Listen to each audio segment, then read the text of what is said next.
Welcome to Lecture 8 for Math 239. Today we'll be looking at the string lemma, which is what you get when you combine the machinery in the infinite sum lemma and the product lemma with geometric series, and also compositions, which are ways to split an integer into the sum of smaller integers. To talk about any of this, we need a new piece of notation that may be familiar if you've thought about regular expressions in computer science. If S is any set, then we write S squared, S cubed, and so on, to talk about the Cartesian powers of S. So S squared is just S times S, which is the set of all pairs of elements of S. S cubed is the set of all triples of elements of S, and so on. Now, we define S star to be the union of S to the t over all non-negative integers t. So S star is the set of all tuples of elements of S, whether they be 0 tuples, 1 tuples, 2 tuples, 3 tuples, and so on. Two examples of this operation will be very important in this course.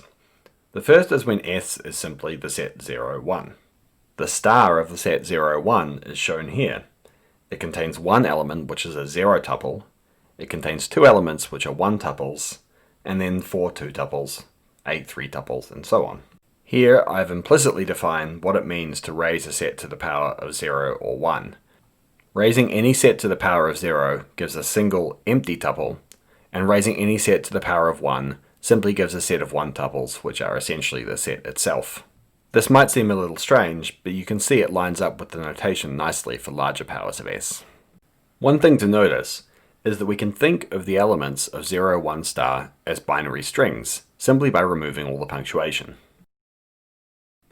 The second example of star that will be important is the star of the set of positive integers. Like the previous example, this is the set of all 0 tuples, 1 tuples, 2 tuples, etc. of positive integers.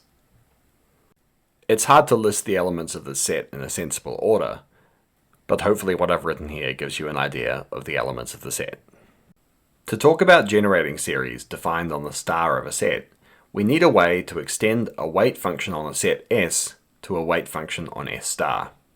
The way we do this is probably the most natural way to do it. Say I gave you a weight function on a set S, and I gave you a 5 tuple with 5 elements of S in it.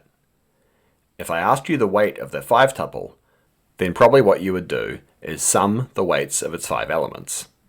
And this is how we define the weight function on S star in general. If I know a weight function on S, and I have a t tuple sigma 1, sigma 2, up to sigma t of elements of S, then I define the weight of that t tuple to be the sum of the weights of its t individual entries. This defines a new weight function w star. In other words, I can turn a weight function on S into a weight function on S star. There is a small technicality here. To do this, I have to make sure that no elements of S have weight 0. If there were elements of S that had weight 0, then there would be infinitely many elements of S star that have weight 0, which is not allowed in a weight function. For example, say the set S is simply the set 0, 1, and the weight function on S is simply the function that sends both elements of S to 1. Here's what the function w star does in a few examples. W star of the 3 tuple 1, 0, 1 is by definition the weight of 1 plus the weight of 0 plus the weight of 1, which is 3. Similarly, w star of just the 1 tuple containing 0 is equal to the weight of 0, which is 1. Finally, we should always ask about the most degenerate example. The weight of the 0 tuple that belongs to S0 is by definition the sum of all the elements in the empty set, which is 0. So what is the function w star doing here? We can see that w star is the function that takes a t tuple to the integer t. In other words, it is the length function. Now we'll look at another example. Let S be the set of positive integers, and for each element of S, let the weight of that element be the element itself.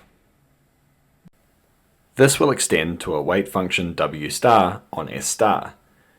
For instance, the weight of the triple 1, 3, 7 is the weight of 1 plus the weight of 3 plus the weight of 7, which is 10.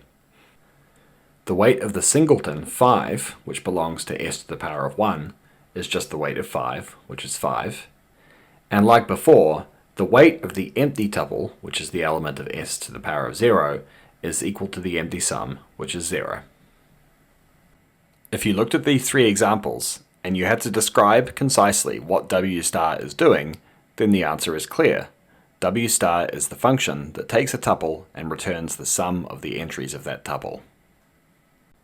In these two examples, and most others, the construction W star is doing something natural. If S was a set of lunch choices and W was their price function, like we saw in the last lecture, then S star would be the set of all possible sequences of any number of lunch orders you could make, and W star would assign each sequence to its total price. If S was a set of farm animals, and W was the number of legs function, then S star would be a set of sequences of farm animals, and W star would assign each sequence to its total number of legs. You get the idea. We've just seen that if we have a set S and a weight function W, this gives us a set S star and a weight function W star on S star. The next question to ask is what this construction does to generating series. If we know the generating series for S and W, then do we also know the generating series for S star and W star? Of course, math is nice, and the answer is yes. Let's go back to our two-element set example before we see the general principle. Again, let S be the set 0, 1, and let W be the weight function that assigns both the elements of S to a weight of 1. The generating series for S is easy to compute because S only has two elements. It's x to the power of the weight of the first element plus x to the power of the weight of the second element. In other words, it's 2x. What about S star? Well, we saw on the first slide how to write out S star using ... somewhat explicitly. S star is the set that consists of the empty tuple, 2 one-tuples, 4 two-tuples, and so on. To compute the generating series for S star with respect to W star, we need to know what weight W star assigns to each element of S star. Remember that in this example, W star is the length function. It simply says that the weight of each tuple is the number of terms in that tuple. So the empty tuple has weight 0, the 2 singleton tuples have weight 1, the 4 pairs have weight 2, the triples have weight 3, and so on. In general, the number of t-tuples that belong to S star is exactly 2 to the t, for the same reason that there are 2 to the t binary strings of length t. It follows that the coefficient of x to the t in this generating series is the number of elements of weight t, which is 2 to the t.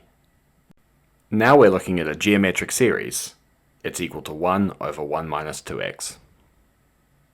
This is just one example, but it suggests a relationship between the generating series for S and the generating series for S star. In this instance, we have phi S star of x is equal to 1 over 1 minus phi s of x. In fact, this is always true. The string lemma says that if you have a weight function on a set S that has no weight 0 elements, then the generating series for S star with respect to the weight function W star is always 1 over 1 minus phi s of x.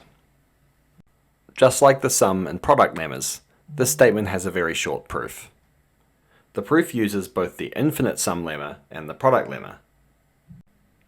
Remember that S star is defined to be S to the 0, union S to the 1, union S squared, and so on. It follows from the infinite sum lemma that the generating series for S star is the sum over all n at least 0 of the generating series for S to the n. We now use the product lemma to simplify each of the terms of this summation. Since S to the n is the Cartesian product of S with itself n times, the product lemma implies that the generating series for S to the n is the generating series for S to the power of n. Combining these two statements gives a one-line proof of the string lemma.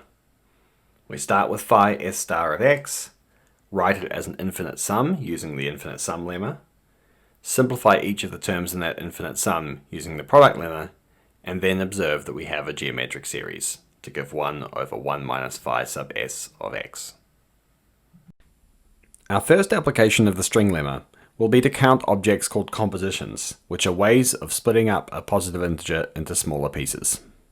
To talk about compositions, I need a few pieces of terminology, but they're all fairly natural, and I'll in fact define them by example before stating the definitions formally on the next slide. Here's a few true statements using this new terminology. 33100 is a composition of weight 106. 1124 is a composition of 8 with 4 parts. The empty tuple is a composition of 0 with 0 parts. And 3297 is a composition whose parts are all odd. You can likely guess from these few examples what these words mean, but of course we have to state formal definitions. A composition is defined to be a tuple of positive integers, that is, integers n1, n2, n3, and so on, for some t at least 0. This is very similar to the way I defined a multiset earlier. The main difference is that the integers have to be positive, and that usually when we're talking about compositions, we allow the number of parts to vary. I just used the word parts, and that's another piece of terminology. A part of a composition just means one of the integers n1 up to nt. Note that the parts are required to be positive, even though the number of parts can be 0. Finally, the weight of a composition is just defined to be the sum of its parts. If we talk about a composition of n, that means a composition with weight n. This is where the word composition comes from. If we're talking about a composition of 10, then the parts of that composition add together, that is, compose, to make 10. These definitions are simple enough, but there's actually another way to look at them. We defined a composition to be a tuple, and we know from before that a tuple is the same thing as an element of a star. So we could have defined a composition as an element of the star of the set of positive integers. This lines up nicely with the way we define weight. If we defined a composition to be an element of the star of the set of positive integers, then the weight of that composition is in fact the w star of that composition, where w is the weight function that assigns each integer to itself. This allows us to think of both the concept of a composition and its weight in the framework where we talked about the string lemma. We can describe a composition and its weight in terms of the star of a simpler set, the set of positive integers, which means that if we know the generating series for the set of positive integers, then by the string lemma, we know the generating series for the set of compositions. Here's the calculation that does that. A composition is exactly an element of the star of the set of positive integers, which means the generating series for compositions is the generating series of the star of the set of positive integers.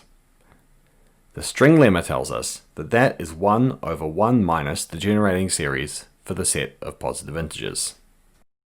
This generating series we can compute directly. It's the sum of x to the n over all positive integers n. This gives a geometric series, and we can simplify it to get 1 minus x over 1 minus 2x. So here's what we've proved. Even if you are happy with that proof, you may have lost track of why we would care about computing the generating series for a set of objects in the first place. The reason why is that the coefficients of a generating series give the answer to a counting problem. If we know the generating series for the set of compositions as some nice rational function, then we can count compositions by asking about the coefficients of that nice rational function. Say we want to know the number of compositions of 239. That is, we want to know the number of ways of writing a tuple of positive integers that add up to 239. On the surface, this could be a difficult problem, but if we know the generating series for compositions, it just amounts to extracting a coefficient. The number of compositions of 239 is the same as the number of compositions whose weight is 239, and by what we know about generating series, that is the coefficient of x to the power of 239 in the generating series for compositions. We know the generating series for compositions, and we can write it as a geometric series, and from there, it's just a calculation to extract the coefficient. The answer is 2 to the power of 238. I've been quite brief in the way I've written the working here. If you don't understand it, I would encourage you to go through it more slowly by yourself. I would also encourage you to look for a combinatorial proof of this fact.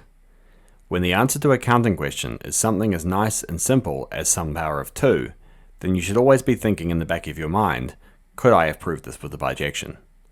For now, thank you for watching.